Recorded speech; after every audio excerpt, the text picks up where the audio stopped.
거실의 유승균 PD입니다. 노조위원장을 경험한 노동자가 노동부 장관이 되는 것은 아주 좋은 일입니다만 선생은 기괴한 사고 실험을 떠올립니다. 그냥 관료 출신 노동부 장관이 민주노총 위원장이 된다면 어떨까요? 아주 위험한 일입니다. 기업이 원하는 방식으로 노조를 움직이려 들 테고 잘 되면 세간에서는 그걸 어용노조라 부를 테니까요.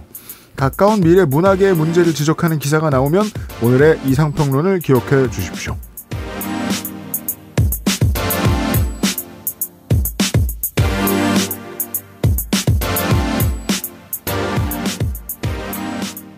(606회) 그것은 알기 싫다 금요일 순서입니다. 저는 건조 에디터와 함께 있습니다. 안녕하세요. 건조 에디터입니다. 시사 아저씨가 아니고요. 네. 사람을 그렇게 헷갈릴 수가 있어요? 시사 아저씨를 못 본 지 한참 된 선생과 함께하고 있습니다. 네, 안녕하세요. 손인상입니다. 서울시장이 개인 유튜브 채널을 운영하고 있습니다. 그렇죠. 화제가 됐죠. 네. 이번 주에. 보통 공무원들은 그렇게 하면 안 되지만 민선직들에게는 예외적으로 허용해주는 대한민국의 관례가 있습니다. 네. 민주주의의 분위기를 생각해보면 나쁘지 않은 일입니다. 민선직 시장이 자기 할 얘기를 자기 채널에서 얘기하는 건 나쁘지 않습니다. 오히려 저는 페이스북보다 낫다고 생각합니다.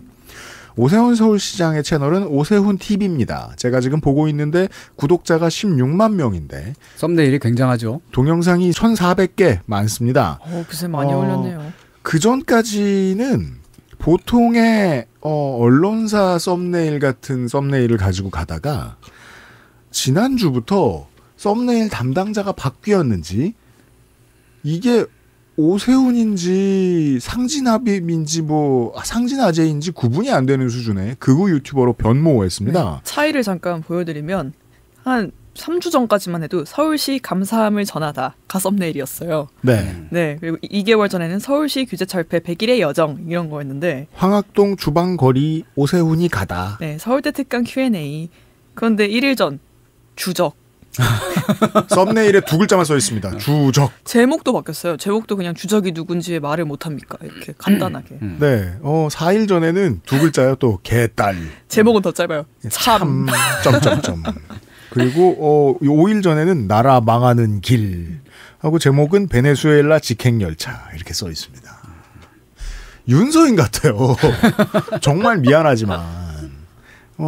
근데 정치인에게 특히나 보수 정치인에겐 더더욱 이미지가 전부고 이 이미지를 다듬는 일이 오세훈 서울시장에게 중요하지 않을 리가 없으므로 썸네일을 만지는 사람이 누가 되고 그 사람이 썸네일을 어떻게 만드느냐도 오세훈 서울시장에게 당연히 큰 관심사일 겁니다. 아닐 거라고요? 기자 여러분들 하와이에 들어갔다 나갔다 할 때 전 대구시장 넥타이 색깔 신경 썼습니까? 안 썼습니까? 썼죠. 중요한 문제입니다. 네. 어드바이스 많이 듣고 주변에 재주 있는 사람들 끌어오고 자기 의도대로 그림 만들어줄 사람들 끌어다 씁니다. 오세훈 시장은 이 썸네일이 바뀐 것에 분명히 책임이 있고 의지를 반영했을 겁니다. 스스로의 의지를. 썸네일도 썸네일인데 영상 길이도 1분에서 풀마 5초를 절대 안 넘어가네요. 국민의힘은 최근에 내흉을 겪고 있습니다. 옛날에 친박이냐 아니냐 친박 판독기 이런 게 있던 시절을 지나서 친윤이냐 아니냐 네. 윤과 얼마나 거리가 있느냐 그 시절도 지나서 이제는 친한이냐 반한이냐도 넘어서서 친길이냐 반길이냐로 바뀌었죠. 아 그렇죠. 길이 하나냐. 우리에게 정말 길은 하나일까? 잘 생각해보자. 그리하여 기자들도 신나서 야당반의 기자들은 모두가 국회의원들만 만나면 그걸 물어봅니다. 당신은 전환길에 찬성하느냐 아니냐. 그렇다면 당 바깥에서 당을 들여다보고 있고 당권도 원하고 그 다음 공천도 원하고 대권도 바라보는 오세훈 시장의 입장에서는 그렇게 보일 겁니다. 저 당이 우리 당인데 저 당은 이제 극우화의 길을 벗어날 길이 없구나. 그렇다면 보수 정치의 새로운 리더라는 이미지를 벗어던지고 극우화를 이끌 새로운 리더가 돼야 할 수도 있겠다. 라는 계산을 하는 건 무척이나 자연스러운 일입니다. 계산이 쉽죠. 망한 길로 간다는 거죠. 네. 그럼에도 불구하고 나이 좀 있는 그 언론사의 데스크들은 여전히 무슨 저 옛날에 스마트한 변호사 이런 사람으로 오세훈을 기억하고 있는 사람들이 있을 수도 있는데 현장의 언론인들이 이 사람의 이미지를 바꾸어서 채색해 주실 필요가 있습니다. 본인이 채색하는 그 색깔 그대로요. 이제 극우 정치인이 되겠다고 선언한 것과 다름이 없습니다. 공부해줘야겠네요. 이런 변화를 느껴야 됩니다. 네, 저들이 무슨 변화를 꾀하고 있는가. 오늘은 유인촌 편. 그것은 알기 싫다는 대한민국 1호 반값 생리대 29days, 용산에서 신뢰를 담당하고 있는 컴스테이션, 우리 땅의 깊은 맛 콕 집어 콕김치, 내 몸의 응원과 격려 로아스웰 식물성 멜라토닌 함유 앤 트리토팜에서 도와주고 있습니다.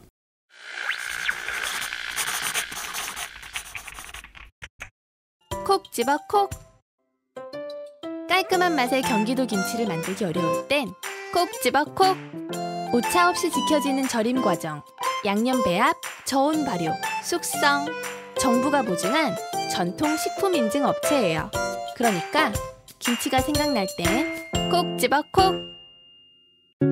햇살을 받으며 꼭 산책을 하세요. 늦게 자더라도 일정한 시간에 일어나세요. 잠들기 1시간 전부턴 스마트폰을 내려두세요. 그래도 부족하면 로하스웰 식물성 멜라토닌 함유엔 트립토판. 평생 인텔만 썼는데 라이젠이 뭐냐고요? 컴스테이션에 문의하십시오. 주식회사 컴스테이션. 왜 이렇게 쓰린 걸까? 여름이라서? 많이 움직여서? 꼭 맞는 옷이어서? 그런 이유로 불편할 수 없잖아. 29days라면 어디서 뭘 하든 편안하게, 언제나 부드러울 거야. 유해물질 없는 저자극 안심 생리대, 100% 교환 환불 보장의 자신감. 기본에 충실하게 29days. 29days 한동안 생산 못하는 품목들이 많았습니다. 생산을 꾸준히 하고 있는데 판매가 너무 많아가지고 한동안 품절이 되어 있던 물건들도 다시 다 들어왔고 해서 조물주가 29days의 목을 졸라 이벤트를 얻어냈습니다. 그렇습니다. 반값 생리대를 넘어서 기본에 충실한 대한민국 대표 생리대가 되기 위해 29days가 노력을 하고 있습니다. 유해물질 무첨가 저자극 더마 테스트도 인정한 안심 생리대이고요. 소비자 평점 4.8 그리고 100% 교환 환불을 보장하는 놀라운 품질을 갖고 있습니다. 핫한 여름을 위해서 오랜만에 기획전을 말씀하신 대로 하고 있습니다. 라이너 중대형 전 제품 15% 할인 행사를 합니다. 그렇습니다. 내 거용으로 혹은 따님용 걸로 그동안 많이 구매해 주시던 분들이 많이 있으니까, 게다가 또 29days가 장사가 잘 되니까 29days 채널도 따로 있거든요. 거기에서 판매하는 것도 있고 오픈마켓에서 판매를 하고 있는 것도 있고 한데, 저희가 하는 것 중에 저희가 하는 거랑 그쪽이 하는 거랑 비교해 보시고 더 유리한 거 구매하십시오. 전 제품 할인 행사라고요? 그렇습니다. 기간은 7월 25일에서 8월 10일까지입니다. 넉넉하게 받아냈습니다. 지금부터 보름입니다. 큐. 제일 더울 때 하고 있네요. 네. 액세스몰에서 만나보실 수 있습니다. 그렇습니다. 액세스몰의 조건이 훨씬 더 낫다면 액세스몰에서 구매하시면 되겠습니다.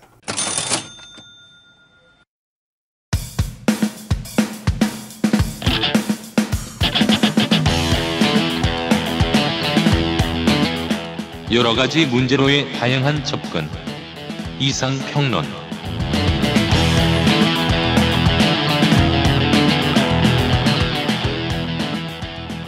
25년 7월에 이상평론, 이런 얘기를 해야 될 거라고 생각을 했습니다.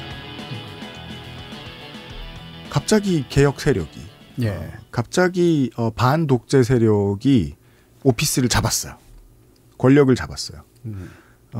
시민들의 요구를 물밀듯이 이렇게 이고 지고 들어와서 할 일들을 갑자기 와라락 하고 있어요. 네. 바빠요.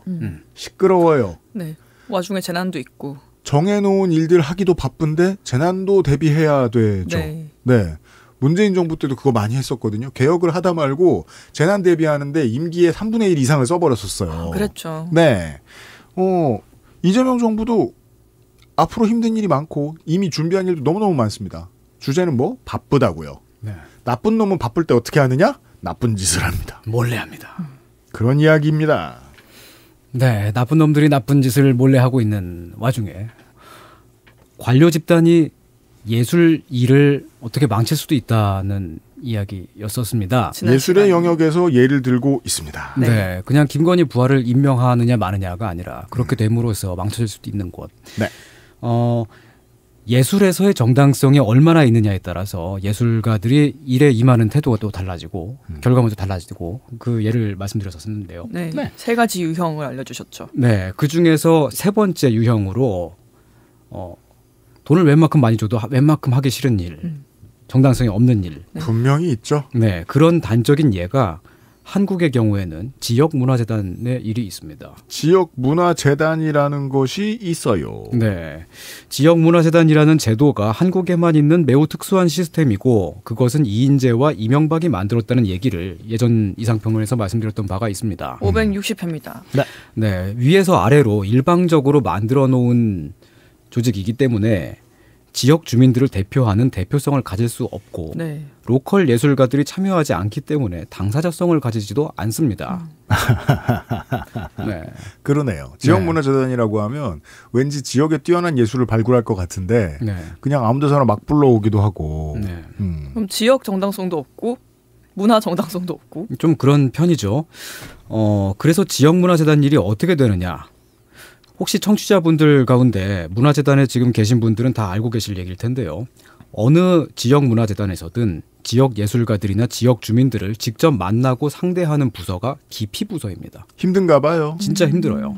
다 정책부서나 재정기획팀으로 가고 싶어요.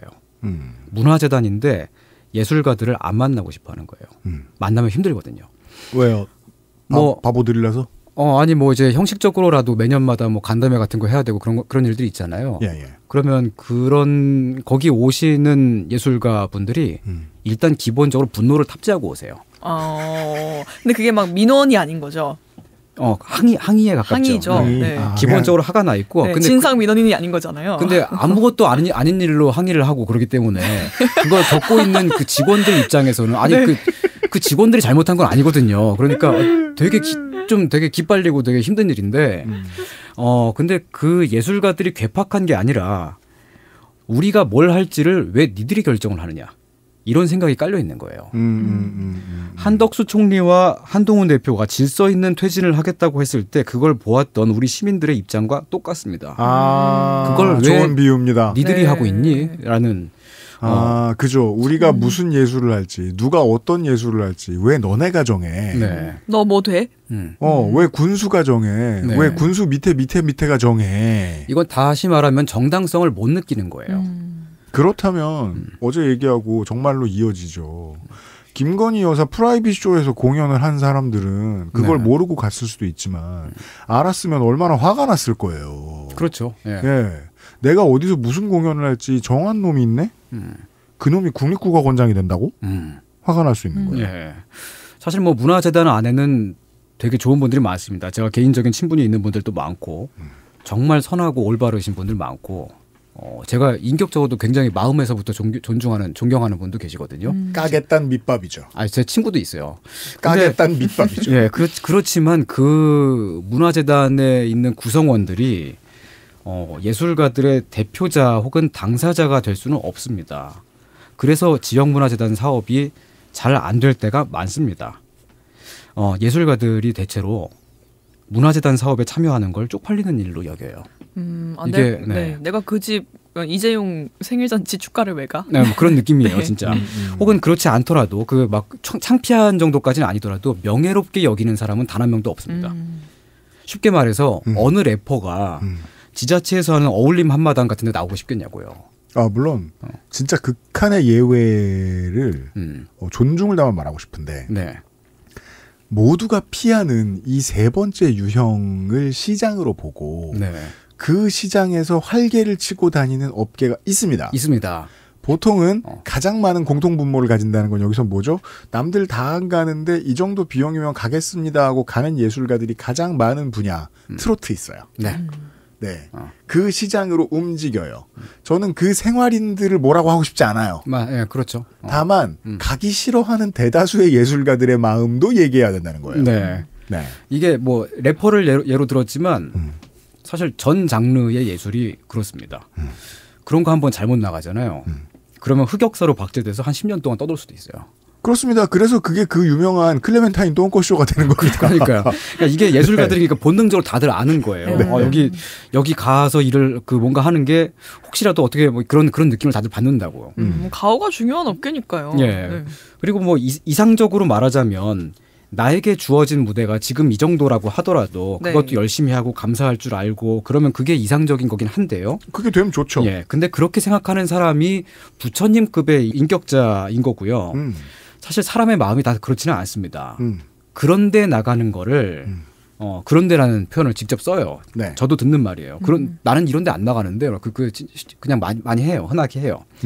대부분의 예술가는 그런데 나가는 거를 짜치게 여깁니다. 근데 그런 데가 뭐 행사 규모가 작아서 지역에서 해서 이런 게 아니라 네. 지역문화재단에서 해서인 거잖아요.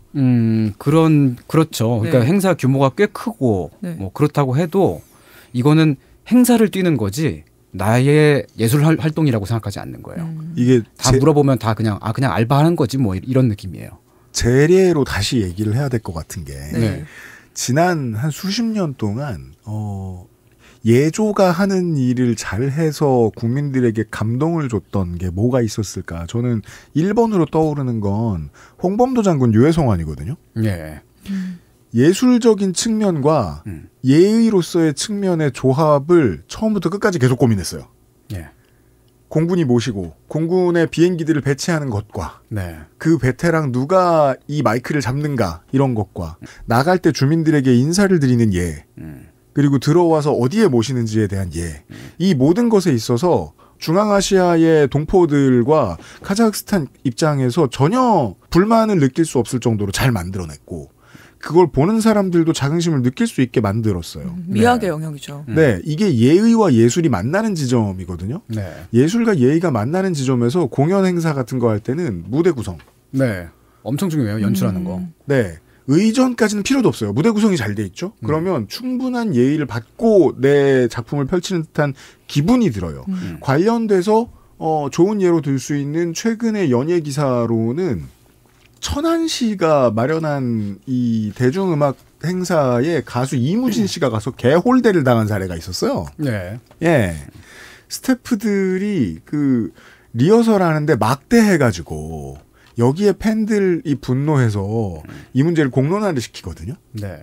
근데 이게 이무진 씨 규모 정도 되고 레벨 정도 되는 정도까지 올라온 아티스트라서 좀 더 공론화가 쉬웠고 훨씬 박대당하고 그냥 참고 넘어가는 경우도 많아요. 네. 이러면 오기 싫다니까요. 관이 돈 내는 행사는. 그런데 의미는 그런 거군요. 예. 학자나 연구자들은 잘 몰라도 현장에 있는 사람이라면 누구나 당연히 알고 있는 일들이 그러니까 그 연구직과 현장에서의 그 괴리가 꽤 있는 일들이 좀 있는데 네. 이 분야도 좀 그런 것 같아요. 문화 사업을 하고 나면 만족도 조사 같은 걸 하잖아요. 네. 뭐 매우 만족했다, 만족한다, 뭐 이렇게 5점 척도로 그거 하는 거 네. 그거 하는데 예술가들이 다들 만족했다에다가 체크를 해줘요. 그러면 이제 연구자가 보기에는 자료상에는 다들 만족도가 높은 걸로 나오죠. 근데 익명이 보장이 안 되잖아. 그렇죠. 사실은 만족하지 않아요. 그렇죠. 그날 섭외된 사람 15명인데 네. 야 이거 1점 누구야? 찾아내. 금방 찾아요. 네. 사유를 쓰니까 또. 예술가들 SNS를 보고 있으면요. 분명히 이번에 어떤 문화재단 행사에 나오는 걸 알고 있는데 그거 자기 SNS에 안 올립니다. 맞아요. 혹은 올렸다가도 사업이 끝나면 내려요. 그 일정은 안 올려요. 그럼 홍보가 귀찮아서 그런 게 아닌 거죠. 그러니까 이게 굳이 숨길 정도는 아니라서 누가 물어보면 나 거의 그거 해 정도는 얘기할 수 있는데 근데 그걸 또 굳이 막 드러내놓고 막 자랑할 만한 일은 또 아닌 거예요. 저는 전문성이 없으니까 오늘 헛소리를 주로 합니다. 예. 모 식당에 갔습니다. 소셜 이벤트를 합니다. 자기 인스타에 메뉴 사진을 올리고 후기를 남겨달라. 그러면 해시태그. 음료 공짜 써 있잖아요. 그 밑에 써 있는 거예요. 받고 지우면 안 된다고. 요새 있죠. 생겼죠. 네. 네. 네. 예술가들 입장에서 딱 그 기분인 거예요. 네. 내가 이 행사 참여했다는 건 올리고 싶지 않은데, 혹은 올리는 게 조건이었다면 행사 끝나면 지우고 싶은데. 네. 뭐 굳이 올려라 뭐 그렇게 막 그 기획팀에서 말하지는 않더라도 어쨌든 이제 이런 사례가 특수 사례가 아니고 전국적으로 그냥 아주 일반적으로 흔하게 일어나는 일입니다. 그냥 예술가들이 지역문화재단 일을 했던 것을 자기 예술 경력에서 빼는 건 기본이고요. 만약에 어떤 래퍼가 그동안 해왔던 경력이 있는데 힙합씬에서 활동을 한 게 아니고 어디 지역 행사 다니고 장터에서 뭐 하고 그런 걸로만 채워져 있다. 그러면 그 래퍼는 힙합씬에서 존중받지 않잖아요. 네. 그런 느낌이에요. 그래서 그걸 경력에서 빼는 거예요. 그렇죠. 뭐 대기업 그 지원서 넣을 때 알바했던 거 절대 쓰지 말라고 하잖아요. 네, 그런 느낌이죠. 이래서 지역문화재단이 직접 실행하는 사업은 되게 일이 잘 안 풀립니다. 되게 똑똑한 사람들이 그 일을 수행하고 능력 있는 사람들도 거기 많이 참여해서 하고 그래도 잘 안 풀려요. 이유가 되게 간단합니다. 대표성이 결여되어 있기 때문이고 정당성이 떨어지기 때문에 그렇습니다. 문화재단 사업에 참여하는 것을 정당한 좋은 예술 활동이라고 예술가들이 느끼지 않아요. 근데 이게 그렇다고 막 나쁘게 본다는 뜻이 아니라 존중을 안 하는 건 아니고 단지 그것은 예술 활동이 아닌 거예요. 좀 그냥 다른 일로 보는 거예요. 그래서 일을 잘하고 성과를 쭉쭉 뽑아내는 지역문화재단은 그런 것들이 있거든요. 사업을 위탁합니다. 외주가 좋은 일. 예, 대표성을 가진 개인이나 단체를 찾아서 위탁합니다. 예술가들로부터 널리 존중받는 사람. 예를 들어 동네 어울림 한마당 같은 거라고 하더라도 타이거 JK 같은 분이 감독이고 존경받는 래퍼들이 실행위원으로 들어가 있고 그럼 할 만한 거죠. 그죠. 예, 그냥 말만 들어도 느낌이 확 다르지 않아요? 맞아요. 그게 이제 예를 들면 이제 해외에서는 그렇게 하는 경우들이 있잖아요. 예. 전통적으로 어떤 길목, 어떤 동네에서 별것도 아닌 데에서 꾸준히 하던 공연인데 여기에 막 유명 뮤지션들이 막 참여해. 네. 그 아무리 봐도 여긴 공연장으로 적당하지도 않고 막 옆에 건물들 있고 그냥 옛날 아파트 있고 사람들이 밖에 나서 쳐다보고 이러고 있는데 이걸 막 MTV가 중계해. 네.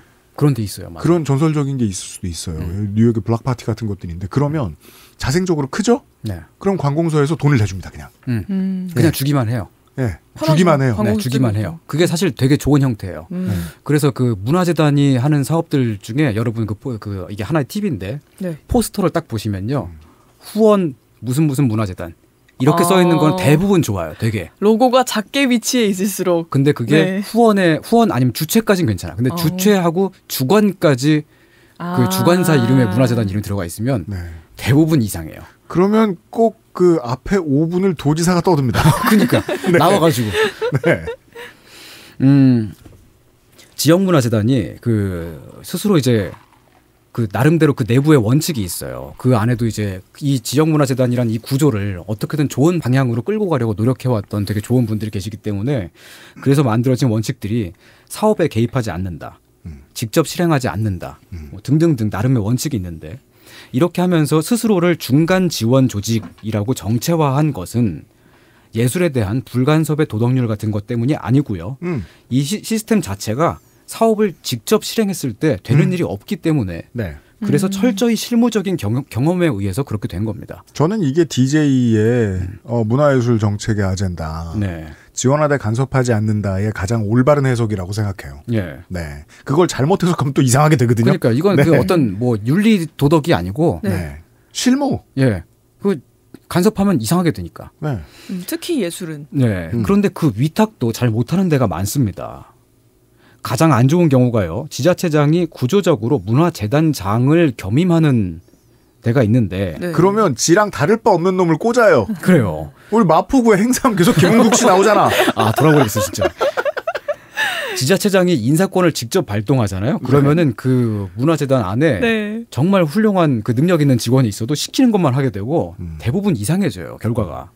그런 것들은 되게 보면 한 1, 2년 만에 젊고 유능한 직원들이 다 도망가더라고. 그죠. 다 퇴사해버려요. 그리고 지자체장이 바뀌어서 또 사람 바뀌면은 그 전에 있던 잘하던 젊은 사람들도 도망가고. 그러니까요. 네. 홍준표 초상화 전시 이런 거 하면은 싫죠. 그렇죠. 저는 어느 지역 문화재단 직원이 우는 것도 봤습니다. 그런 문제 때문에. 네. 사람을 근데 그때 그 일로 만난 거였거든요. 처음 만난 자리였어요.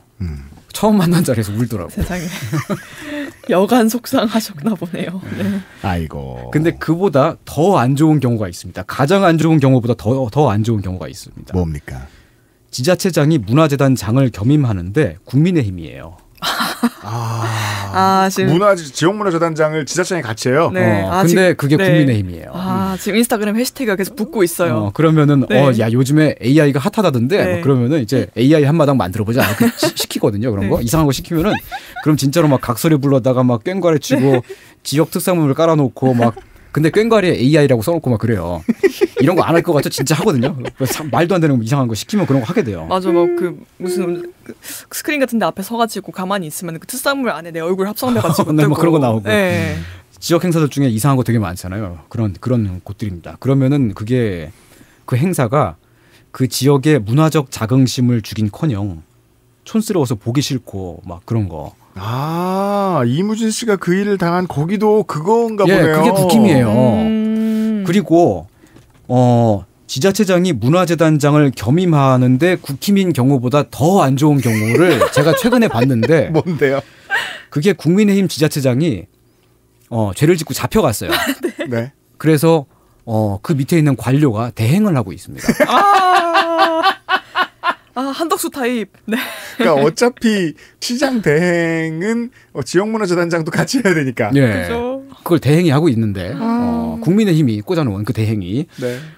그래서 생긴 일이 바로 가수 이무진 씨가 그 케이스였어요. 약속된 시간에 리허설을 하려고 무대에 올라왔더니 스텝이 무대 위까지 따라와가지고 호통을 쳐서 내쫓았던 그 사건입니다. 그 정도의 일은 악재가 겹쳐야지 일어날 수 있는 거군요. 예. 진짜 이진숙 마인드인 게 저도 그 영상 봤어요. 예.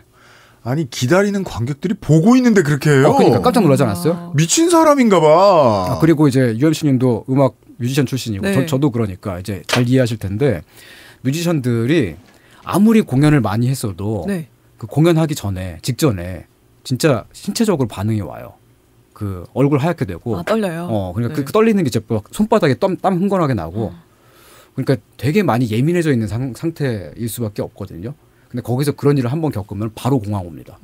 바로 패닉 상태가 돼요. 되게 심한 일이었어요, 그거. 네. 이건 제가 보기에는 이무진이라는 가수를 잘 몰랐었던 것 같기도 한데요. 어느 정도 급이 되는 사람인지. 그랬으면 네. 이제까지 얘기하던 그 논리에 더 맞아 들어가죠. 네. 어딜 모르는 사람이 그죠. 거기에서 리딩을 합니까? 콘솔을 잡고. 저는 이렇게 생각하는데 그 경우는 아티스트와의 시간 약속보다 그리고 공연을 잘 하기 위한 리허설보다 VIP 의전이 더 중요했던 거예요. 바로 그겁니다. 그렇죠. 바로 그겁니다. 그 공연 무대 이렇게 딱 보면은 무대가 있고 그 바로 앞에 VIP석만 이렇게 따로 쫙 있고 그 뒤를 다 막아서 일반 관객들은 아예 저 뒤에만 있게끔. 그 스텝에게 제일 중요한 건 그 스타 뮤지션이 아니라 지금 누구 VIP 오고 있대. VIP가 몇 시에 오는지가 훨씬 더 긴장된 거예요. 그게 그러니까 정말 그거밖에 머릿속에 없는 거예요. 그 행사가 망한 열쇠가 여기 있죠. 네. 내빈 20명 이름 다 말해주는 행사. 네. 네. 그 지자체장 대행이 올라와서 마이크 잡고 떠들었을 거예요, 거기. 자, 제가 이 얘기를 왜 했냐면은 그런 형태의 문화재단을 문체부가 또 만들었기 때문에 그렇습니다. 지역문화재단 시즌2요? 문화개발 10개년 계획에 이것도 포함되어 있는 건가 봅니다. 문체부 산하에 국립문화공간재단 이라고 만들었고 대선 직후인 6월 달에 공식적으로는 6월 달에 출범을 했는데 6월에 출범했으면 현 정부가 의도한 사업이 아닌 거예요. 아니에요. 그게 아니에요. 이걸 그 타이밍상. 대선 뭐 만드는 기간이 있었을 거 아니에요. 그러니까 쫓겨나기 직전에 만든 겁니다. 맞아요. 네. 그리고 그 대선을 앞두고 어찌나 부랴부랴 급하게 만들었는지 설립을 발표하기도 전에 5월 달에 아무것도 없는 상태에서 대표부터 먼저 임명을 했습니다. 전형적인 날치기예요. 네. 그리고 그 5월 달은 윤석열이 헌법재판소 판결에 의해서 파면이 확정됐고 대선을 앞두고 있는데 여론조사상 정권 교체가 거의 확실한 상황이었죠. 그래서 만든 거예요. 근데 5월 초에 임명을 했는데 기사가 단독이 6월 23일에 나왔네요. 네, 6월 23일에 그때까지 비밀이었습니다. 이게 이 조직을 만드는 것 자체가요. 언론도 모르게 움직였다. 네. 그럼 이것을 왜 만들었느냐? 일단 뭐 정권이 교체될 것이기 때문에 만든 것이고요. 그리고 제가 어제 이상평론 앞부분에서 말씀드렸던 거 있죠.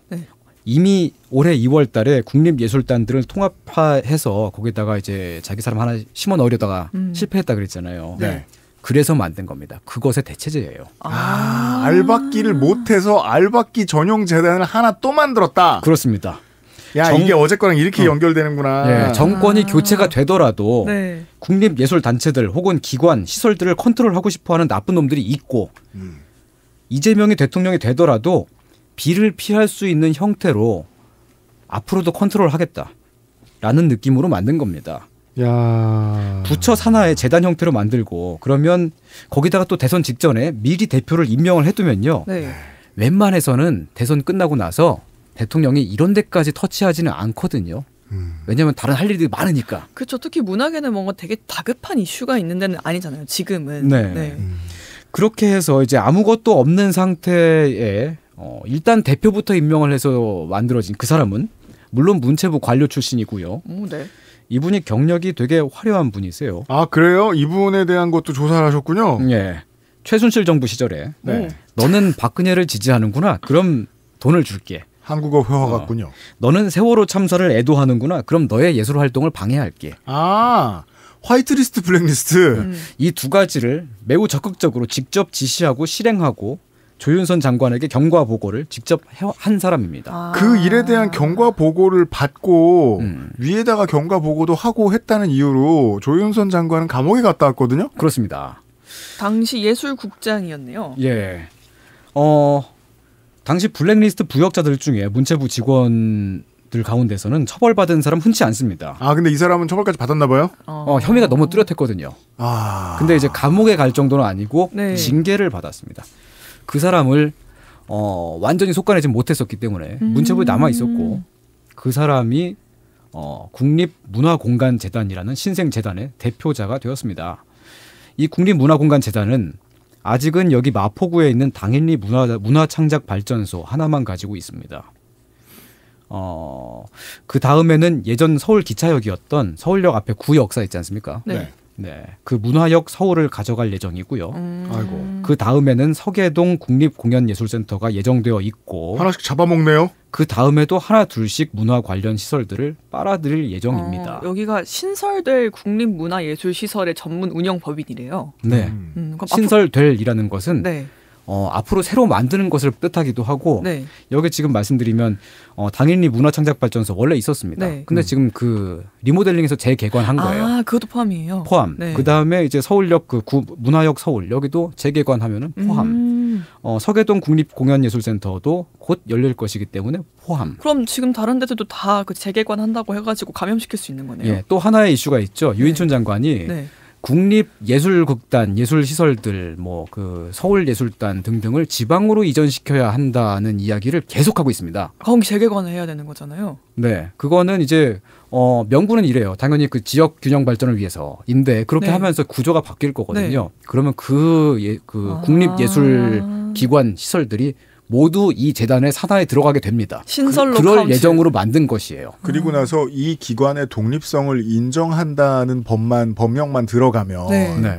새 정부는 여기를 건드리지 못하는 거예요. 네. 리박스쿨 사업을 해도. 아, 이게 어느 정도 심각한 거냐면 윤석열 정부가 이명박 댓글 공작의 주범들을 데려다 다시 쓰잖아요. 예. 김태효, 김관진. 그랬죠. 등등. 네. 네. 그들이 최종적으로 도착한 곳이 내란이었다는 게 지금 특검을 통해서 드러나고 있잖아요. 네. 네.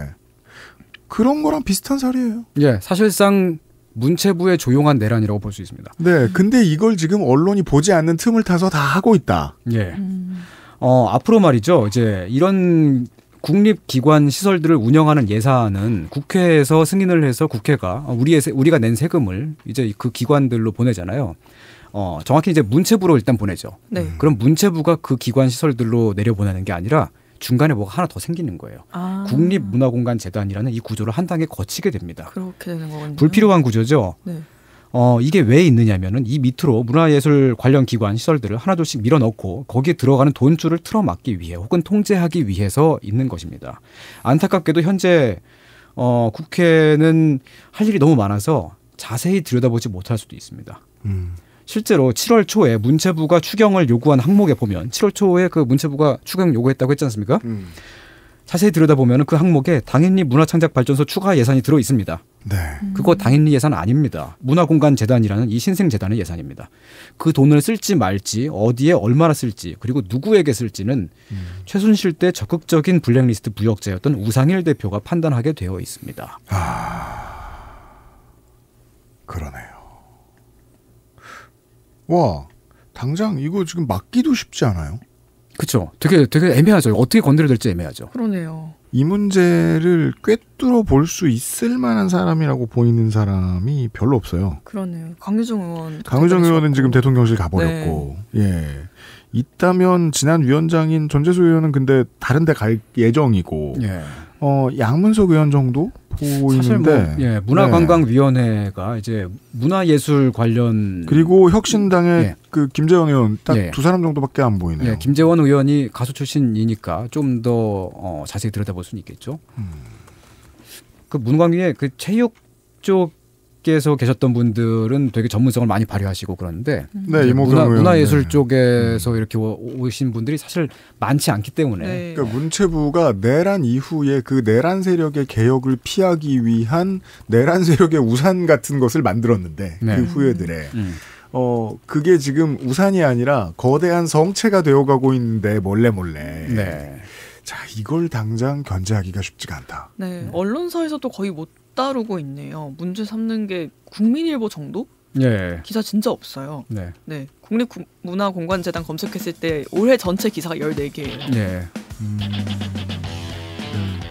터져도 꼭 이런 거는 좀 늦게 터지더라고요. 박자가. 예. 네. 그런 날이 올 것 같네요. 네, 그렇습니다. 아마 뭐 그나마 다행인 게 지금 7월 말이잖아요. 석 달 뒤면 국감이거든요. 네. 그때 논의가 나올 텐데 그렇다고 해서 그게 헤드라인 이슈가 될지는 모르겠습니다. 걱정이 큽니다. 제가 그래서 헤드라인에 작은 일 너무 많이 넣지 말라고 하는 거예요. 이런 일이니까 죽으니까. 네, 이 재단을 만든 것은 내란으로부터 대선까지의 권력의 공백기에 만들었고요. 시민의 승인을 받아서 만든 것이 아니고 시민 몰래 했어요. 언론에도 몰래 비밀리에 만든 것이고요. 네. 국회도 모르고 있었습니다. 심지어 23년 말에 문화예술 3대 혁신 전략 10대 핵심 과제가라는 거에 들어있었대요. 네, 근데 그게 이 재단은 아니었어요. 정확히 그건 그쵸, 어떤 사무처 같은 형태였어요. 네네, 처음에. 이름이 달라요. 원래 계획이 된. 네. 이건 플랜 B 같은 건데. 네. 근데 네. 지난 3월 말에 재단 직원 채용 공고가 난 후에야 문화예술계에 알려졌다. 네, 그러면서 아름아름하게 방법 다양하죠. 광고를 듣고 와서 좀 더 들어보겠습니다.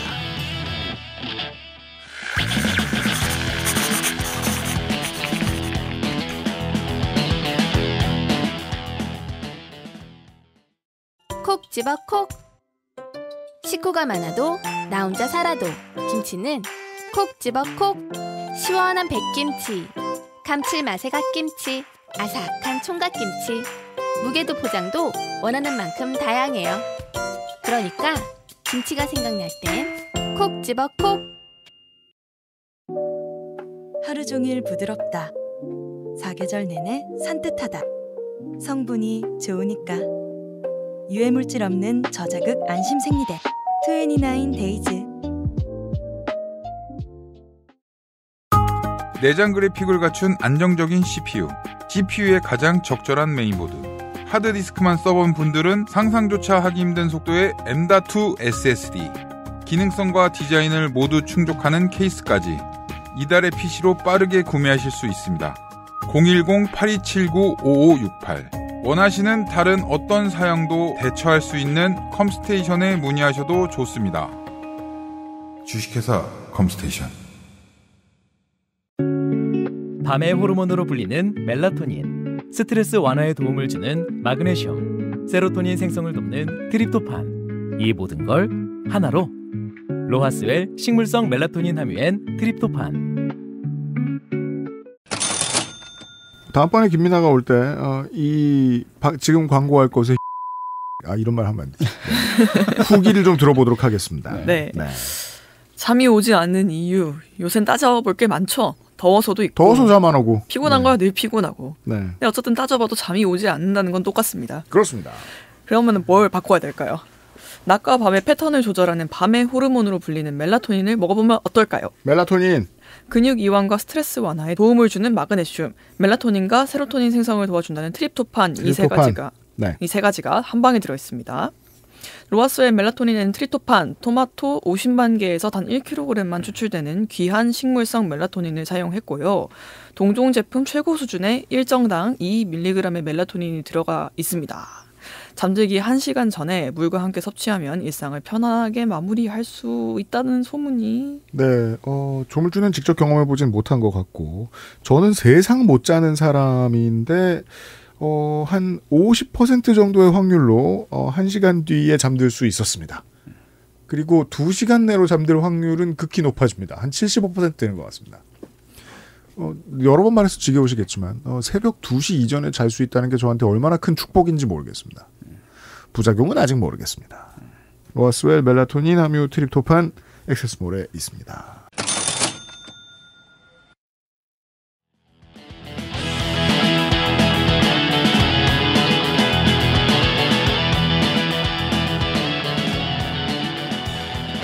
이달의 이상평론의 이야기. 주간 방송사가 어제 얘기했던 걸 조금만 더 이어서 이야기를 해보면, 지금 단통법이 시효를 다해서 중단됩니다. 네. 네. 조만간이요. 네. 그렇습니다. 물론 뭐 장점만 있는 것은 아닙니다만, 단통법이 당장 사라지면 시장에 큰 공백이 생기고 피해가 소비자에게 올 수도 있다라는 경고가 언론에 많이 나붙고 있습니다. 네, 들으시는 분들에게는 이미 폐지가 되어 있겠네요. 22일부터니까. 그렇습니다. 네. 이제 자급제 안 쓰시던 분들은 좀 어떻게 하지 하고 허둥대실 수도 있을 것 같은데 이 문제에 있어서 실질적인 책임자는 방송통신위원장입니다. 방송통신위원장이 지금 독임제를 계속해서 주장을 하면서 시스템이 사실상 멈춰서게 하고 있기 때문에 사람들이 보는 심각한 피해가 바로 이거거든요. 번지수를 잘 찾아야 됩니다. 대체 왜 김건희를 위한 프라이빗 쇼나 열어주던 사람이 국립국가원장이 될 뻔했으며 모든 정책적인 방향을 새로이 설계할 수 없도록 만드는 알박기 재단이 6월에 탄생을 할 수밖에 없었을까? 누가 했을 거 아니에요? 의지를 가지고 이걸 추진했을 거 아니에요? 그렇습니다. 네. 자, 문화공간재단의 대표를 대선 직전에 부랴부랴 임명을 해준 누가 있겠죠. 일단 장관은 윤석열이 임명한 유인촌이었고 네. 그 유인촌에게 지시 혹은 승인한 사람도 있겠고요. 야, 홈페이지도 겁나 막혔어요. 네, 갑자기 만들었으니까요. 아니 이거 무슨 저 리조트 조감도 같은 거 하나 해놓고 여기가 뭐 하는 데인지 아무것도 없습니다. 네, 아무것도 없지만 어쨌든 대표자가 됐습니다. 공지사항이랑 채용 공고랑 채용 문의밖에 없는데 공지사항에 내용 없고 채용 공고 하나 있고 아무것도 없는 홈페이지를 해놨어요. 네. 이게 뭐야? 아직은 아무것도 없는 빈 것처럼 보이지만 플랜에 따르면 앞으로 국립예술기관들을 하나둘씩 잡아먹게 될 그 문화공간재단 대표가 그러면 자기를 대표로 임명해준 누군가를 위해 보은할 가능성이 높지 않을까요? 일단 임명해준 사람은 이 정부 인사가 아니에요. 네. 지금 여당 인사도 아니고요. 네. 네. 그런데 그렇게 보은을 하게 될 것이 이재명 정부에서 벌어질 수 있다는 거예요. 참고로 우 대표는 최순실 비선에 의한 국정농단 사건이 국회 국정감사에 올라왔을 때 당시 문체부 차관에게 여야 정치 싸움으로 몰아가십시오. 민주당의 정치 싸움으로 프레임을 몰아가야 됩니다라고 쪽지를 건넸다가 언론에 포착되었던 그 인물입니다. 부지런하네요. 최근에는 문화자유행동이라는 자유가 들어가면 일단 저희가 낌새를 눈치챌 그렇죠. 수 있잖아요. 네, 자유로운 단체에서 사무총장이었대요. 23년에. 그렇습니다. 네. 자, 이 경우에도 국립국악원장을 누구 앉히느냐 할 때와 마찬가지로 김건희 부하를 앉히느냐 최순실 부하를 앉히느냐 그게 가장 큰 문제가 아니고요. 그렇게 구조를 바꾼다는 게 문제입니다. 자, 이 사람 5월 달에 임명했다고 했잖아요. 정확히 5월 9일에 임명했는데 네. 대선 지나고 6월 23일까지 비밀이었고요. 새 대통령에게 보고하지도 않았었습니다. 국립문화공간재단의 직원들을 채용한다는 공고가 나오면서 조금씩 알려지게 된 거고 그리고 국립문화공간재단 윤석열이 파면되고 새 대통령이 뽑히기 전에 이런 것을 설립한다는 것에 대한 최종 승인권자가 없는 상태에서 시민들 아무도 모르게 누구도 모르게 몰래 만들었습니다. 자, 이거 정당해요? 이 문제를 네. 진보 언론들도 6월 말에서야 겨우 확인하고 네. 그때 기사들을 열심히 썼는데 네. 아무도 안 봤네요. 저도 안 보고. 근데 그 기사가 나오는 것도 왜 대표가 우상일이냐, 블랙리스트 사건에 있었던 그 사람이냐, 이 기관 여기에 집중이 되어 네. 있습니다. 아, 이 기관이 무슨 짓을 할지에 대한 예측까지는 아직까지 한 대도 없는 거예요, 별로. 네. 하지만 문체부의 문건을 보면 앞으로 뭐 할 건지 드러나 있거든요. 그냥 좋은 자리 하나 준 줄 아는데 그 좋은 자리가 무슨 짓을 할지까지는 저널리즘이 가 닿지 못했군요. 네. 위에서 아래로 뚝 하고 만들었는데, 근데 그것도 몰래 만들었고, 시민들의 동의를 받지 않은 상태에서 국회의 승인이나 뭐 정부의 승인 같은 것도 없는 상태에서 만들었습니다. 물론 문체부 장관 유인촌이 도장을 찍어주기야 했겠지요. 이게 정당하냐는 말씀입니다. 네. 이거 이대로 가면 우리 시민들이 국립문화공간재단이 하는 사업에 대해서 기꺼이 받아들이게 될까요? 아마 지금 선생님 말씀하신 대로의 문제를 품고 있는 곳이면 여기가 주최하는 행사들은 뭔가 문제를 일으키겠죠. 그러겠죠? 자유롭겠죠. 네, 그때 그 몇 가지 막 이상한 행사들을 할 때 언론들이 지적할 텐데 그 모자이크를 끼워 맞추는 데는 시간이 꽤 걸리겠죠. 네. 저희가 지금 낸 것 같은 결론을 언론이 내려면. 예. 그때 가서 재단을 해체하라라고 하기에도 어려운 상황일 수도 있고. 네. 그렇죠. 네. 자, 그리고 예술가들은 여기서 하는 사업에 대해서 정당하고 좋은 예술 활동이라고 생각할까요? 아닐 것 같거든요. 그럼 여기서 쓰는 국립기관, 문화시설들을 운영하는 예산은 누구에게 흘러갈까요? 네, 이런 식으로 올라온 사람들이면 이해 관계자들과 함께 사업을 추진할 가능성이 높습니다. 그렇습니다. 네, 그리고 거기에 쓰이는 돈은 여러분이 낸 세금입니다. 그렇습니다. 흔히 문화부처에서 생기는 일들은 뭔가 비리나 관료주의적인 문제가 발견된다고 하더라도 언론이 크게 다루지 않는 경우가 많습니다. 언론 일면의 크기에 비해서 좀도둑이라고 생각하기 때문인데 예, 뭐 그 좀도둑도 많이 하면 부자 됩니다. 그렇습니다. 뭐 근데 국토부 같은 데에서 비리가 터진다. 그러면은 거기는 최소가 몇천억, 뭐 많으면 당연히 뭐 조 단위가 쉽게 넘어가죠. 네. 근데 문체부 예산은 누가 많이 해먹어도 웬만하면 1,000억을 넘지는 않아요. 그래서 언론이 크게 스포트라이트를 때리지 않는 경우가 많고 이러면 정부는 네. 민주정권은 추진력을 얻지 못합니다. 그렇습니다. 여론이 잘 형성되지 않기 때문에 대응을 잘 하지 못할 수가 있습니다. 문재인 정부 때 대응을 잘 하지 못했던 이유도 여론이 잘 받쳐주지 않았기 때문입니다.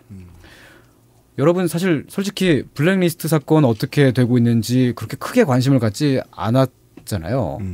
저도 그랬습니다. 사실 솔직히 말씀드리면. 네. 블랙리스트 조사위원회가 있었습니다. 근데 예산이 부족해서 제대로 조사도 못하고 방해를 되게 많이 받았습니다. 되게 여러 가지 갖가지 꼼수로 방해를 많이 받았습니다. 활동을 거의 못했습니다. 이게 일반적으로 나오는 기재부가 왜 깎았는지 모르는 항목. 네. 보수 정당이 왜 이거 깎으라고 뭐라고 하는지 모르겠는 항목. 이런 데에 걸려있는 수백 개 항목 중에 무언가였던 거라고 보는 게 좋겠죠. 그렇습니다. 그래서 그때 잘 해결하지 못하고 넘겼던 것인데 이번에도 그냥 지나가게 되면 정말 더 많이 이상하게 될 것 같습니다. 그럴 가능성이 높아 보이죠, 현재까지는. 예, 네. 그래서 저는 이제 생각날 때마다 계속 얘기를 할 거고요. 스케일이 더 그래요? 커졌고. 예. 문체부의 이러한 행보가 군대를 동원한 국회 점령 시도 같은 것에 비하면 사소해 보이지만 나중에 골마서 더 큰 문제가 생길 것입니다. 그리고 그에 따른 비난은 이재명 정부가 받아요. 아마도 진보 언론이 앞장서서 때릴 걸로 보입니다. 네, 대통령이 네. 받습니다. 개혁적인 정책을 실행했을 때 현장에 적용이 안 되는 문제가 생기기도 합니다. 네, 그럼 정부는 뭘 하는가 칼럼이 나올 겁니다. 네. 뭐 그런 예를 들자면요. 예를 들면은 개혁적인 정책인데 구조가 안 좋아가지고 문재인 정부 때 이런 일이 있었습니다. 예술인들이 사회보장 바깥에 있다는 걸 정부가 인식을 했고요. 그래서 예술인 고용보험이라는 걸 만들었어요. 그러니까 전국민 고용보험으로 가는 징검다리들 중에 하나였습니다. 그렇습니다. 직장인들처럼 급여를 받는 예술 활동을 하다가 네. 일시적인 실업 상태가 되었을 때 실업 급여를 받을 수 있게 만들었습니다. 최초 모델이라는 게 최초 도입이라 여론을 봐가면서 눈치 봐가면서 하는 거라 얼마 많이 주는 것도 아니고 쥐꼬리였습니다. 네. 사실 그냥 직장인들이랑 같아요. 그 직장인 고용보험, 노동자 고용보험이랑 같은 형태로 만들었습니다. 그런데 로컬 예술가들이 지역문화재단의 사업에서 급여를 받고 일하는 경우가 있잖아요. 그리고 그 중에는 장기적으로 긴 시간의 작업이 필요한 사업들이 있습니다. 예를 들면 뭐 연극 하나 올리려면은 극본을 써야 되고요. 네. 감독을 섭외해야 되고 알맞은 배우를 섭외하고 연습도 많이 해야죠. 또 무대도 만들어야 되고 등등등등 하면은 아무리 서둘러도 반년 이상 걸릴 거 아니에요. 네. 뭐 길면 1년 걸리기도 하고요. 네. 그런데 계약서상에는 2개월, 3개월 2개월, 3개월 동안 계약하고 그 2개월, 3개월 동안 일을 한 것으로 나옵니다. 계약서에 쓸 수 있는 숫자는 정해져 있다. 예, 그게 관행이에요. 그거는 이제 그 문화재단의 담당자가 나쁜 사람이어서가 아니라 네. 예산이 늦게 나옵니다. 그래서 실제로는 1년 동안 일을 했더라도 그냥 2개월, 3개월 일한 걸로 계약을 해요. 네.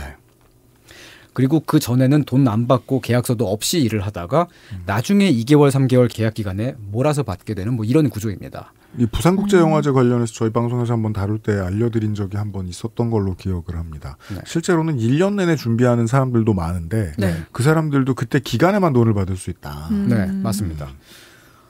그리고 계약이 끝나면 일시적으로 다시 실업 상태가 되죠. 근데 서류상에는 급여를 받은 기간이 2개월, 3개월이잖아요. 네. 그래서 실업급여를 못 받습니다. 근무 기간이 9개월 이상 돼야 되거든요. 그렇죠. 실업급여 받으면 근데 최소한. 근데 고용보험비는 급여에서 이미 징수를 해요. 받는 건 없이 뜯기기만 하게끔 되는 거죠. 네. 그러면 이 로컬 예술가들이 누구를 원망하겠습니까? 대통령을 원망합니다. 이걸 개혁 정책이라고 생각하지 않아요. 현장에 오히려 이상하게 적용이 되잖아. 그냥 뜯어가기만 하는 거잖아. 네. 이 당사자인 예술인들은 잘 알지도 못하면서 정책을 이상하게 만들었다고 민주당 탓을 할 수가 있습니다. 뭐 이런 사이클이에요.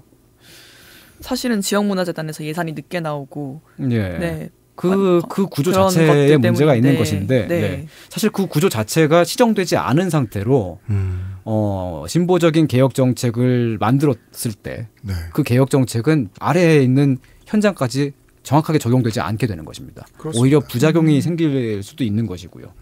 자, 그리고 이러한 로컬의 구조가 이번에는 문체부가 몰래 만든 국립문화공간재단을 통해서 국립기관급에서 일을 받아서 하는 예술인들에게까지 확대가 될 가능성이 높습니다. 지방으로 이전해 간 뭐 국립극단 네, 등등등에게요. 네. 이러면 자기가 돌봐주고 싶은 측근 몇 사람에게는 충분히 따뜻하게 안배를 잘 해주고 네.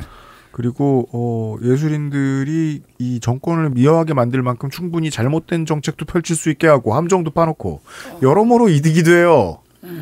그냥 사람을 하나 누군가를 꽂겠다 이것으로 시작한 거겠지만 그게 현장에 미치게 되는 부작용은 어마어마한 거죠. 그러네요. 네. 근데 이 국립문화공간재단은 이재명 대통령 당선 직전에 생겼지만 실제 활동은 이재명 대통령의 임기와 함께 시작됩니다. 보이지 않게 검열할 수도 있고요. 보이지 않게 검열한다는 것은 자, 계약서를 쓰지 않고 일단 일을 먼저 시작한다고 했잖아요. 작업 기간이 긴 네. 것들은. 그럼 계약서를 쓰지 않았기 때문에 사업 자체를 없애버릴 수 있어요. 실제로 그런 사례들이 지역문화재단에 굉장히 많습니다. 그러면은 이게 계약을 서류상으로 한 것은 아니기 때문에 네. 실제로 일을 하다가 쫓겨나거나 뭐 그런 건 아니에요. 불법은 아니에요. 그렇죠. 말하자면. 근데 그 당사자인 예술가 입장에서는 갑자기 누군가 왜 나를 갑자기 잘랐지? 네. 근데 보면 블랙리스트가 있는 거죠. 충분히 그렇게 할 수 있습니다. 네. 줄 세우기도 할 수 있어요. 다 할 거예요. 왜냐하면 이미 그렇게 해왔던 사람이 대표이기 때문에. 그렇죠. 깊게 알지 못하는 보통 사람들은 거기에 대해서 대통령 탓이나 여당 탓을 하게 될 수도 있습니다. 하지만 대통령이나 여당 그리고 행정을 최전선에서 누리는 그 민원인 사이에 박근혜 국정농단을 무마하는 데 아이디어를 넣던 사람이 관료로 들어와 있다는 사실을 알 수 있기는 쉽지 않겠죠. 예, 그래서 미리 말씀드려둡니다. 이 재단은 내란 때에 내란으로 인한 공백 기간에 몰래 만든 곳입니다. 공화정이 일어났다고 해서 교황이 갑자기 사라지는 것도 아니고. 그렇죠. 네. 네. 어떤 DNA는 남아 있습니다. 네. 자, 이미 문체부는 이재명 당선 전에 혹은 당선 후에도 여러 차례 선을 넘어봤고요. 대통령실이나 여당이 이 정도까지 세세하게 들여다보지는 않겠구나라는 판단을 내렸을 수 있습니다. 진짜 중요한 범행을 저지르기 전에 몇 가지를 해봐야죠. 그렇게 판단을 하면 더 넘을 거예요. 계속 지금 그러고 있는 과정이거든요. 이제 저는 진짜 이진숙 방통위원장을 이해하게 되네요. 네. 하는 게 다 되니까 나중엔 바뀐 대통령한테 찔러보는 거예요. 네. 그렇게 해서 어느 정도까지 반응하는지 한번 보는 거예요. 일단 해보고 생각하자. 네. 그래서 휴가를 넣어봤나 봐요. 그랬나? 네. 이걸 받아줄까? 어떻게 하는지 보자. 이러면서. 참 이거 어떻게 처리될지 모르겠죠. 난감하죠. 왜냐하면 법대로 돼가는 거거든요. 지금. 예, 일단 유인촌 문체부 장관이 도장을 찍어서 한 일이긴 하고요. 그 사람에게 장관이고. 예, 대표 임명에 대해서는 문제 삼을 수 있더라도 설립 과정에서 규정 같은 것을 크게 어기지는 않았을 겁니다. 단지 그때 그 상황이 내란 상황이었다는 좀 특수한 상황이긴 합니다만은 이걸 새 문체부 장관이 와서 바로 뒤집으면 이 절차가 민주적이지 못하다며 조선일보가 들고 일어나서 도움을 줄 수 있습니다. 네, 바로 그런 상황이에요. 네. 자, 제가 이런 것이 정당하냐고 자꾸 묻는 것은요. 이게 법과 규정을 잘 지켜서 만들었습니까? 라는 그런 질문이 아닙니다. 문체부의 이런 행보가 널리 동의를 얻어서 한 것이냐. 이걸 듣고 계신 여러분이 지금 문체부가 저렇게 하고 있는 것을 정당하게 느끼시느냐는 질문입니다. 내란 때 몰래 만든 조직과 최순실 부역자 대표와 그리고 그들이 앞으로 국립예술기관에 들어가는 돈줄을 틀어주는 것을 정당하다고 느끼십니까? 여러분께서 저건 괜찮다, 정당하다라고 하시지 않는 기관은 그 기관이 하는 일이 잘 될 리가 없습니다. 그 민주정이거든요. 왜냐하면, 네, 정당성이 없는 조직, 단체는 일을 제대로 할 수가 없습니다. 그러면 우리가 내는 세금을 낭비를 하면서 예술가들의 일을 망치게 될 거예요. 아주 나쁜 결과가 될 것입니다. 그렇습니다. 뭐 이런 얘기였습니다. 네. 근데 진짜 들을수록 그 업계에서는 굉장히 큰 그림을 그리고 하는 일이네요. 네. 네. 아까 그 지역문화재단 일이라고 하면은 그런 데에서 하는 일이라고 생각하고 이미지가 좀 안 좋다고 하셨잖아요. 예. 근데 국립은 그렇게까지 아니지 않나요? 국립은 전혀 아니죠. 전혀 아니죠. 네, 국립에서 내가 뭔가 한다 그러면 네. 나 바로 친구들한테 자랑할 수 있죠. 그렇죠. 그 오히려 두 번째 케이스인 거잖아요. 돈 네. 별로 안 줘도 가서 하는 일인 거잖아요. 돈 실제로 주겠지만 국립이니까. 주죠. 네. 근데 거기에 대해서도 내가 들어가서 하는데 난 이런 거 하고 싶지 않아라는 감정을 느끼게 한다면 네, 대충 하게 되죠. 네. 그런데 국립은 말씀하신 것처럼 지금 제일 예술가들이 들어가고 싶어 하는 일종의 꿈의 직장 같은 건데, 꿈의 프로젝트 같은 건데, 네. 거기서도 효능감을 못 느끼게 한다면은 그건 진짜 업계 전체가 침체되는. 예, 제가 요즘에 좋아하는 네. 기욤 사크리스트라는 정치학자가 있어요. 프랑스 사람입니까? 예, 뭐 파리 1대학에 있는 양반이고. 네. 사크리스트가 쓰는 파리 표현 1대학이랑 8대학은 뭐 달라요? 다르죠. 8대학은 좀 이제 그 무력이 센 사람들 이런 느낌이고. 체력장 보고 뽑아요? 1대학은 좀 약간 넥타이를 매는 그런 느낌. 그래요? 예, 약간 그런. 예. 어쨌든 이제 그 사크리스트가 쓰는 표현 중에 일레지티미티의 꽁제니탈, 원천적인 부당성이라는 개념이 있는데요. 법을 다 지켜서 만들었고 규칙을 다 따라서 했는데 실제로는 사람들이 동의하지 않는 상태를 일컫습니다. 다 법대로 한 것처럼 보이지만 근원적인 문제 때문에 이건 법대로 해도 불법인 것이라는 표현인 것 같아요. 지금. 예. 예를 들면 유럽연합에 사는 사람들이 유럽의회를 자기들의 대표자라고 여기지 않습니다. 그냥 그거는 이제 자기들의 대표자가 아니라 그냥 국가기관들끼리의 협의에 의해 가지고 만들어진 저 위에 있는 것. 그래서 이제 총선을 할 때 EU 의회 의원도 같이 뽑는데 신경을 덜 쓰죠. 그렇죠. 네. 그리고 유럽 의회에 이제 그 자기 나라가 아니라 나의 투표가 잘 반영되지 않는다고 느끼는 게 자기 나라가 아니라 옆에 나라에서 이상한 극우 정당 누구가 막 당선돼 가지고 막 거기에 막 영향력을 행사해요. 막을 방법이 없고 그런 상황. 자, 그러면은 유럽연합에 살고 있는 사람들이 유럽의회에 대해서 정당하지 않다고 느끼는 거죠. 바로 그렇기 때문에 유럽의회는 힘이 없습니다. 공적 자원을 동원하거나 유럽 각국의 민주주의를 보호할 수 있는 힘이 없습니다. 정당성이 떨어지기 때문에 그래요. 여기서 정당성이라는 것은 사람들이 얼마나 동의를 하고 사람들이 얼마나 정당하다고 느끼느냐입니다. 탁월한 질문이네요. 원래 예. 학자는 질문을 잘해야 되잖아요. 네. 그래서 이 사크리스트가 연구하는 것은 그러니까 유럽연합이 나쁜 거야 이게 아니고 저렇게 되어 있는 구조를 어떻게 하면 더 정당하고 효능감이 있는 그런 형태로 바꿀 것인가 그걸 이 양반이 연구를 하고 있는데 네. 제 생각에선 그렇습니다. 정당하지 않은 것을 어떻게 정당하게 만들겠습니까? 몰래 만들었다니까요 이런 거. 네. 네, 몰래 만들었어요. 문화공간재단. 네네, 그런 거. 그거는 국회에서 역시 잘 들여다봐야 되고요. 잘 들여다보시고 수상하게 나가는 예산을 잘 까야 됩니다. 부디 그러길 바랍니다. 살짝 선을 넘고 있는데 거기에 대해서 제대로 대응하지 않으면 정말로 더 크게 넘을 겁니다. 매우 그렇습니다. 네. 네. 물론 뭐 말씀해 주신 그 케이스는 좀 반대의 그 고생이 있습니다. 네. 다 드러내놓고 민의를 받아들이는 과정도 다 만들어놓고 해놔도 정당성이 확보가 안 되는 경우가 있어요. 그렇죠. 그러니까 정당성을 확보한다는 것은 정말 어려운 일이에요. 제가 고민하는 지점이 그거거든요. 일을 잘하는 시의원과 구의원을 만들어 보면 자기들 힘없음을 얘기합니다. 네. 왜냐하면 정당성을 확보하기 힘드니까 지역에 있는 누군가를 견제하고 싶어도 내가 가진 정당성만으로는 그들을 견제할 수가 없다. 정치다운 정치를 하는 게 상당히 어렵다라는 얘기를 합니다. 이 말씀하신 이 최순실 부하, 전직 최순실 부하, 혹은 현직 김건희 부하 같은 사람들이 겪고 있는 정당성 없음과의 공통점이 있습니다. 무관심 때문에 그런 결과를 얻습니다. 근데 그 무관심이 잘못해서 무관심을 얻은 것인지, 잘했는데도 무관심을 얻은 것인지, 착하게 살았는데 무관심한 것인지, 못되게 살았는데도 계속 무관심하니까 못되게 살 수 있는 것인지, 그 정도의 차이가 있을 뿐이겠죠. 예, 그래서 청취자 여러분들 뭐 이런 분야에도 조금 관심을 가져주시고 지켜봐 주시기 바랍니다. 저도 생각날 때마다 말씀드리겠습니다.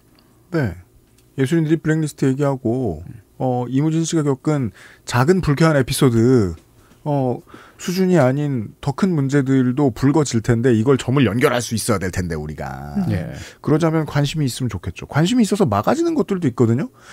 비슷한 춤을 춰봅니다. 저는 모든 게 춤이라고 생각합니다. 결국 정치는 이재명 대통령의 춤을 완성시켜준 것은 대통합의 메시지용으로 끌려 들어왔고 기꺼이 끌려 들어오기로 했던 이현주, 김영남, 허은하, 정규재, 조갑재 이런 인사들이었습니다. 네. 김종인은 그 마중물을 가지고 좀 다른 짓을 하고 있지만 그래서 정규재, 조갑재를 만나서 뭔가 추천받은 사람이 있었을 때 두 말 않고 받아주거나 두 말 않고 그 자리에 그대로 두거나 하는 선택을 대통령은 해야 됩니다. 그게 대통령에 맞는 춤이에요. 네. 대통합 오케이. 정규재 씨가 설마 뭐 미친 멍청이를 추천하진 않았겠지. 거기까지 생각할 필요도 없어요. 네. 그게 더 맞는 춤사위예요. 그리고 야당과 시민사회와 언론은 다른 춤을 춰줘야 돼요. 그 상황에서. 내란을 막느라 그 고생을 한 시민들한테 예의가 아닌 인사니까. 그게 아니라고 말해줘야 돼요. 저 사람은 내란 가담자인데요 라고 말해줘야 됩니다. 그 춤을 춰야 돼요. 그래야 그 다음 스텝을 대통령이 자연스럽게 밟을 수 있어요. 아, 따갑군요. 거두겠습니다. 라는 춤을 그 다음에 춰야 자연스럽잖아요. 그래요. 이렇게 주고 받아야 됩니다. 그래서 정치는 부드러운 춤이 되는 겁니다. 언제?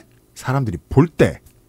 내란 옹호하는 인권위원들을 내몰 수 있던 것도 그 여론들이 지켜보는 가운데 여당이 적당한 춤을 춰줬고 국민의힘이 뜨거워서 정말로 물러날 수 있게 됐기 때문이거든요.